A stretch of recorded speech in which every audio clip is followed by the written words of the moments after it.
Oke, selamat pagi teman-teman semua. Assalamualaikum warahmatullahi wabarakatuh. Salam sejahtera untuk kita semua. Ini hari kelima saya bekerja, semakin optimis Jakarta akan semakin menyala ini. Hari ini memang saya berkunjung ke MRT, saya ingin tahu perencanaan pengembangan seperti apa. Dan saya jujur agak tidak menyangka bahwa mereka jauh lebih cepat mempersiapkannya daripada tim transisi. Memang saya agak fokus tentang pekerjaan MRT yang menuju Harmoni sampai ke Ancol.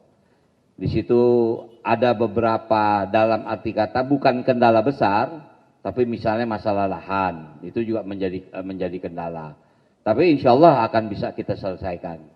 Nah juga hari ini Pak Sekda dan beberapa kepala dinas mendampingi saya untuk saya tahu apa permasalahan dan bisa segera kita hadapi bersama-sama. Kemudian nanti saya akan ke Balai Kota, saya akan naik busway untuk juga saya tahu permasalahannya apa. Mudah-mudahan kita bisa menyelesaikan semua permasalahan Jakarta dengan waktu yang cepat. Cepat nih barangkali mudah-mudahan dalam waktu 5 tahun progresnya akan terasa. Karena Pak Gub juga berharap periode 2025-2030 ini Jakarta bisa menurunkan menjadi kota global dari 74 menjadi ke 50. Nah jadi inilah langkah-langkah kita mempersiapkan Jakarta menjadi kota global yang berdasarkan Undang-Undang Nomor 2 Tahun 2024 bahwa Jakarta menjadi kota ekonomi nasional dan kota global. Inilah salah satu strategi yang harus kita siapkan. Bahkan nanti siang ini di Balai Kota kita rapat untuk perencanaan pengembangan selanjutnya. Mungkin itu yang bisa saya sampaikan. Silakan.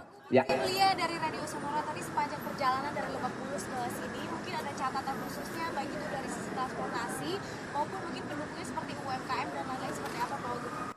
Catatan khusus yang internal tidak terlalu banyak, tapi mungkin yang lebih eksternal. Misal begini, di Pasar Jumat itu kita ada lahan yang sekarang jadi tempat parkir motor.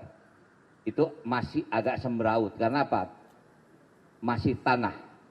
Saya tanya kapan itu diperbaiki. Insya Allah bulan Mei ini itu akan menjadikan satu area parkir yang cukup baik. Misalnya seperti itu. Tapi juga ada perencanaan lain, misalnya kita akan bikin area parkir 7 tingkat ya. Rencana 7 tingkat di daerah itu. Untuk apa? Bisa menangkap daya tampung masyarakat yang ada di selatan.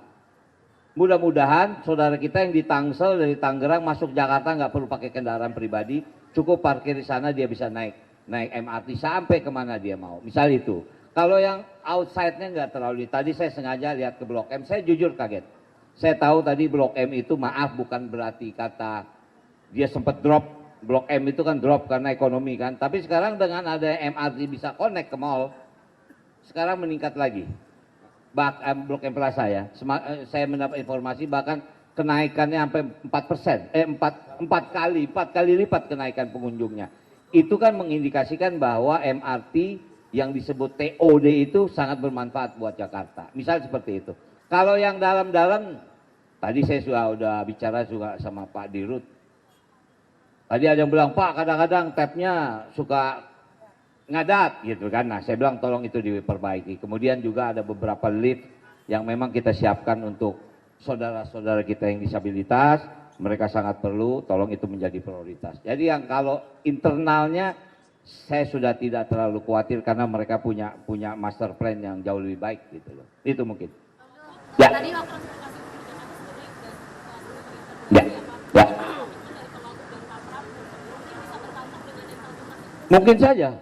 Mungkin saja. Saya bukan apa, ya mumpung di sini ada Pak Sekda, beliau berusaha menempatkan saya di rumah dinas, tapi rumah dinas belum jadi. Jadi saya akan tinggal di rumah saya jauh lebih nyaman kalau saya ke kantor naik MRT. Saya naik dari Lebak Bulus, rumah saya di Lebak Bulus, saya turun di HI, ya mungkin mobil numpang dijemput sini saya ke Balai Kota. Jauh lebih enak buat saya. Tapi kadang-kadang memang tidak mungkin saya setiap hari karena di tengah perjalanan saya mampir juga ke tempat yang lain. Nah artinya bagi saya naik kendaraan umum di Jakarta ini jauh lebih nyaman. Lebih apa ya? Lebih tenang, tidak terlalu pusing kita dengan traffic. Mungkin itu. Pasti, mungkin seminggu sekali saya akan naik kendaraan umum, terutama MRT. Ya, oke. Ya, betul. Jadi kita memang akan memberikan menggratiskan kepada 15 golongan. Misalnya lansia, disabilitas, kemudian pemegang KJP, kemudian ya keluarga misalnya TNI, ABRI, Polri. Kemudian ada 15 golongan yang bisa menggunakan itu. Dan kita juga akan memperluas jaringan, misalnya kalau kemarin kan Transjakarta. Mas Gub atau Mas Pram ingin Trans Jabodetabek, artinya kita jauhkan alurnya supaya masyarakat saudara kita yang ada di Bekasi, di Depok, di Tangerang kembali lagi datang ke Jakarta. Kita berharap tidak mereka pakai kendaraan pribadi, cukup dengan kendaraan umum yang ada di Jakarta. Mungkin itu. Ya, segera. Itu sedang kita persiapkan. Karena itu masuk dalam program 100 hari. Gitu. Ya. Ya. Tadi waktu peninjauan sempat nyinggung ada panggung gitu, kayak panggung kreativitas gitu apa itu? Iya, saya jujur mungkin karena jiwa budaya saya tadi minta izin sama Dirut MRT. Saya bilang saya minta izin anak-anak saya bisa performance di sini. Karena ya mungkin bukan saya meng-compare dengan di luar, tapi kalau di Eropa misalnya, MRT atau apa namanya itu menjadi lahan buat mereka mengekspresikan. Nah, saya sudah banyak ketemu dengan teman-teman sahabat seniman yang kebetulan punya sekolah musik misalnya kan. Nah, jadi nanti yang tampil di sini juga kita kurasi.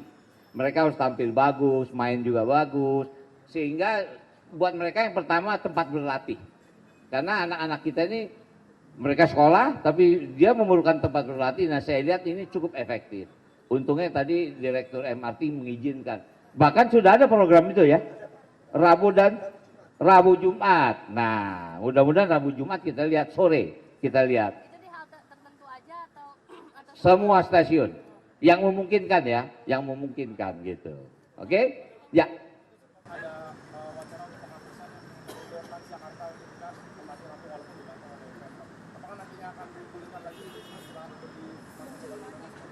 Kemana itu? Oh, yang bersentuhan. Itu daerah Blok M ya. Itu nanti kebijakan kita akan pelajari lagi. Oke. soal penutupan Cerita Poso itu gimana Pak waktu ke 5D Pak? Tadi ada penutupan. Sementara kan sebenarnya dari yang Selimanan cerita cukup banyak Pak. Nanti coba kita pelajari. Ya, saya senang nih dapat informasi ini. Jadi saya alhamdulillah mereka dengar juga kan. Nanti saya akan tanyaan nih permasalahannya apa. Tapi memang mungkin begini, ini kan ada sentuhan, ada MRT, ada busway misalnya kan.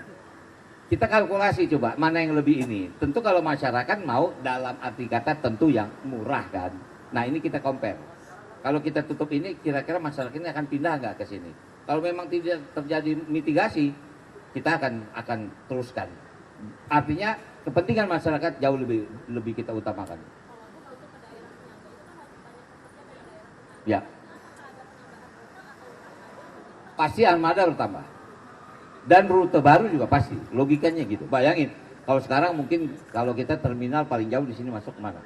Yang di itu ya, Kampung Rambutan atau ke sana tuh daerah Pulau Gadung apa namanya itu? Pulau Gebang. Mungkin nanti akan kita jauhin sampai Bekasi. Tentu kita kerjasama dengan Pemda Bekasi. Ini sedang kita rencanakan. Yang pasti ini harus duduk bersama antara semua pimpinan daerah yang ada di Jabodetabek. Gitu. Ya. Ya, nanti kita berikan tempat. Tapi maaf, kita harus kita kurasi. Artinya apa ya? Ya main dia standarnya bagus.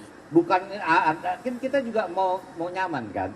Saya minta maaf sekali lagi kalau kita ke Eropa itu mereka punya standar main. Sehingga mereka tuh punya ID card. Tidak mungkin dia dikejar Satpol PP karena dia punya izin. Ada aturan yang harus kita berikan supaya mereka tampil nyaman, yang dengar juga nyaman. Ya mungkin kalian sering dengar lihat di TikTok kan ada orang main piano di stasiun, tiba-tiba di sebelahnya ada anak kecil main biola.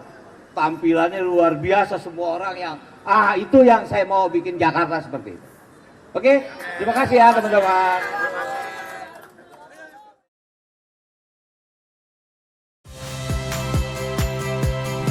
Saya Rahmat Ibrahim.